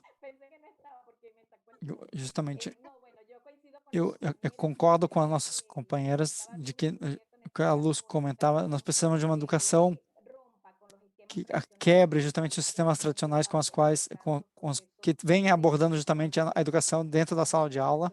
Precisamos de uma educação mais livre, que não fique apegada às estruturas culturais tradicionais e às quais estejam arraigadas e quase milenárias, digamos. Eu, então, acho que precisa de uma educação a partir da perspectiva feminista e também de uma nova perspectiva de gênero. Muito obrigada. Por fim, Bianca, acredito, então, que eu concordo com a Lúcia e com a Rosemary, o fato justamente que temos que pensar na educação como uma ferramenta transformadora. Sermos críticas diante das perspectivas e dos conteúdos da educação, justamente porque é a partir disso tudo que nós conseguimos romper esses paradigmas com esses estereótipos e ideologias que foram sendo tratadas e foram reproduzindo lógicas patriarcais de dominação e de submissão. Fazer com que a educação seja considerada como uma questão política, para que nós possamos justamente pensar uma intervenção melhor na sociedade mais justa e que nos aproxime justamente de uma sociedade mais digna. Não sei se me dariam, digamos, eu gostaria de declamar um poema rapidamente aqui, que eu acabei redigindo para o seminário. Por favor. É bem rápido, mas eu acredito que é muito oportuno aqui. Nós somos jovens e é uma questão difícil de ser ignorada. Somos quem enfrenta justamente essas experiências que vêm se aproximar, digamos, a presença da injustiça e da desigualdade. Crise que ameaçam nos atacar a nossa dignidade já vulnerável. E, infelizmente, temos que herdar um desgaste do capital social, mas também a gente se confunde justamente ao pensar que acreditando que a política e a juventude não tem nada que dialogar. Nós somos jovens, sim, somos unidos pela convicção nas ruas, justamente vamos e alçamos nossas vozes, exigindo que garantam o direito humano para a educação. Somos jovens e longe de sermos apáticos e preguiçosos, não descansamos. Em cada um de nós jaz justamente a liderança impetuosa com a força para transformarmos a maneira como nós nos transformamos na sociedade. E justamente pela igualdade, temos que lutar por isso, sem perder de vista a equidade, os preconceitos a etnia, a classe, gênero e idade. E nas nossas discussões precisamos transversalizar. Temos que abraçar as causas e porque chegou o momento de atuarmos, somos jovens e que nossa semente comece a germinar. Muito obrigado, adorei, ficou muito bonita a sua poesia. Obrigado por compartilhar a sua sensibilidade e compartilhar com toda a América Latina, com as pessoas que estão no Caribe. Um abraço para todos os senhores. E aqui da minha parte, então, gostaria de me despedir antes de passar a palavra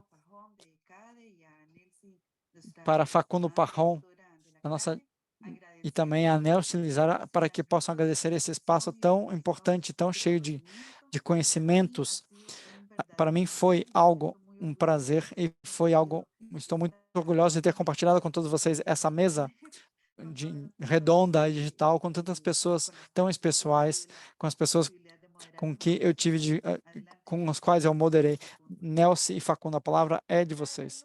Muito obrigada a todos os senhores, a todos que estiveram aqui conosco, companheiros e companheiras. Nós estamos justamente com este evento arrematando esse último agêncio da campanha latino-americana pelo direito à educação.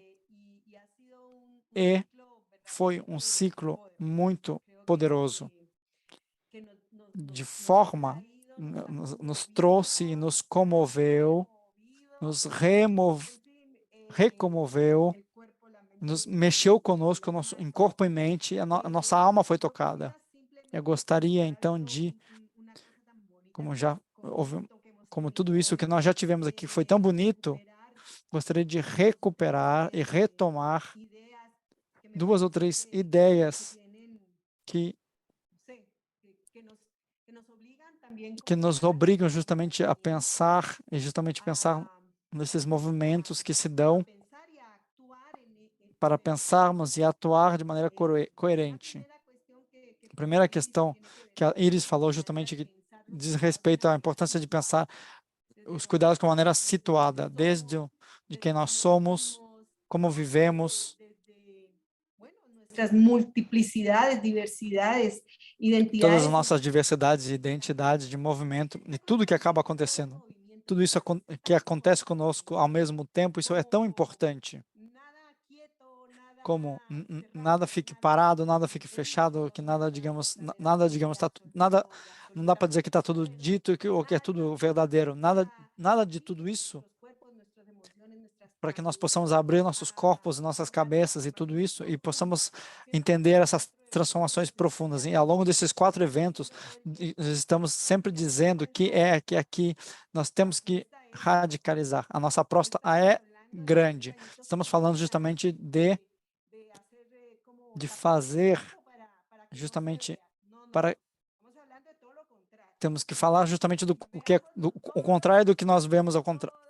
Temos que, entre todos nós, temos que fazer tudo isso, temos que enfrentar tudo isso com amor, com afeto, com cuidado, mas sem, digamos, virar o rosto para o que tem que ser olhado, para o que tem que ser as injustiças, racismo, discriminação e todas as injustiças. E justamente entender que o patriarcado e nossas emoções, nossa relação, tudo isso desde justamente a partir do que é menor, por exemplo, como do café da manhã, como foi falado pelo Mauro, até as grandes políticas globais que se disputam no mundo do capital ao redor do lucro e da educação.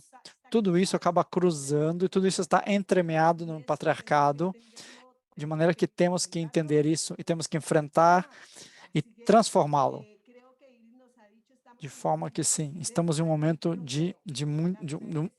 prontos para, digamos, dar esse salto. Acredito, sim, concordo com isso. Existe tanta coisa acumulada, que vem vindo acumulada, e a história acaba se acelerando às vezes, que nós podemos, sim, dar esse salto. Não precisamos esperar um século para isso.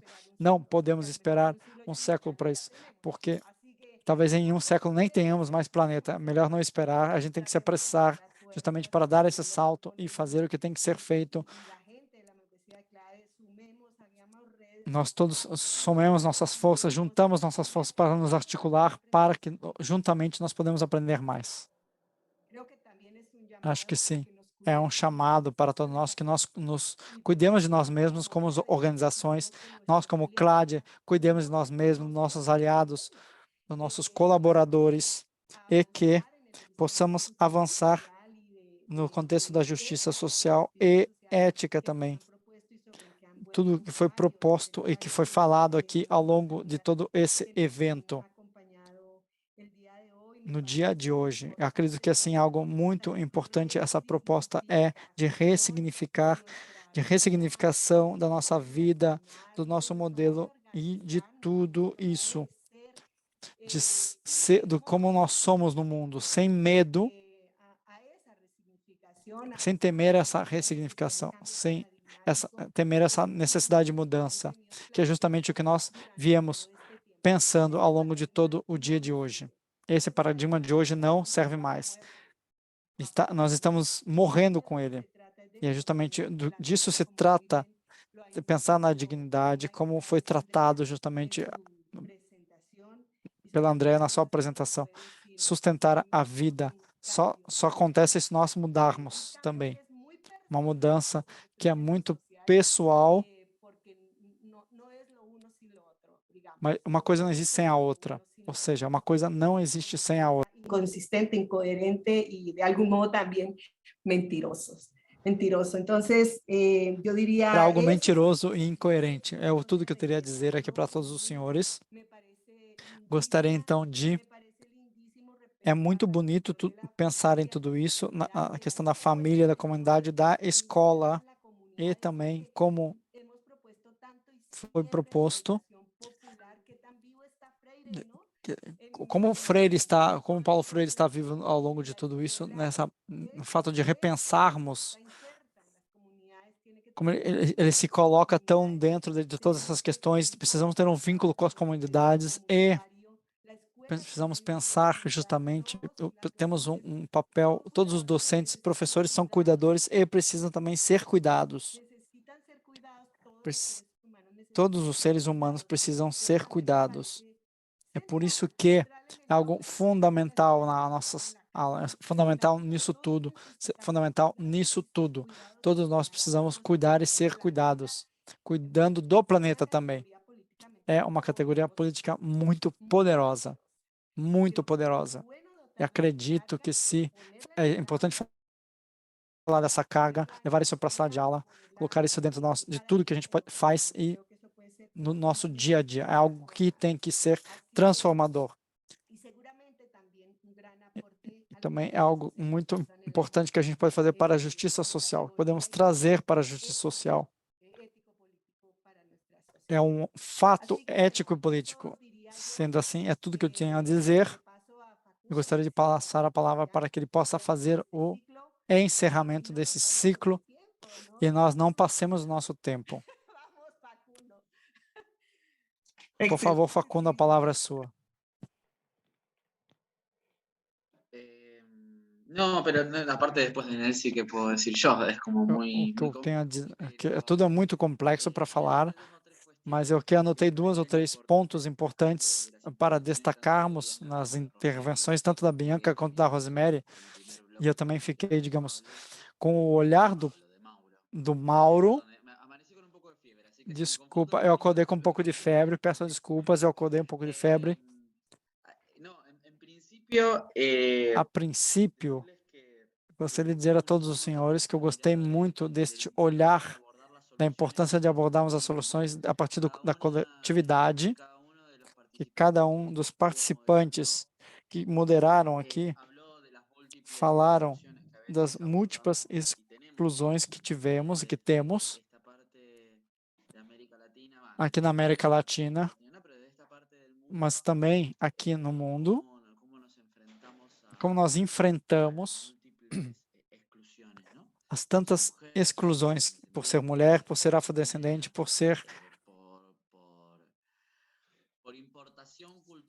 importação cultural do que significa cuidar e do cuidado e sem poder reivindicar isso, questões por conta da nossa América Latina, dos nossos problemas da nossa América Latina, inclusive discriminação dentro do nosso, que nós mesmos geramos dentro do nosso país. Nós sabemos que na Argentina, eu acredito que talvez muitos de vocês já sabem que a nossa cultura está muito portenho-centrizada, muito centralizada em Buenos Aires. Todos querem fazer que nós, digamos, temos mais descendência dos europeus do que dos latino-americanos, e nós, ao longo da nossa vida, vemos que tudo isso é importante ser reivindicado, fazer que as coisas sejam nossas, e entender que essa emancipação das construções coletivas, essa emancipação multiculturais que nós importamos, sejam feitas desde o coletivo. Isso é algo fundamental, que todos nós sejam ressaltados, tudo isso seja ressaltado. Tem uma frase importante, o que se fez durante a pandemia é que ninguém se salva sozinho, justamente porque nós, aqui, sempre entendemos que não podemos nos salvar sozinhos, porque sempre fomos excluídos ao longo da história. De forma, é importante reivindicar e ter essa mudança de cultura, de perspectiva, precisa ser feita a partir da construção coletiva. Sendo assim, é mais ou menos o que eu tenho a dizer. Eu fiquei com tudo isso. Muito obrigado por tudo que os senhores nos falaram aqui. Agradeço imensamente. Muito obrigado, Facundo. É assim que se faz no coletivo. É todos nós juntos, como fazemos e a partir do que podemos e como podemos fazer da melhor maneira possível, sempre tentando rumo a um horizonte mais igualitário e cheio de equidade para todos. Eu gostaria de agradecer a todos, mandar um abraço para todos, espero que estejam bem neste momento tão difícil que estamos vivendo. Continuemos, força para todos.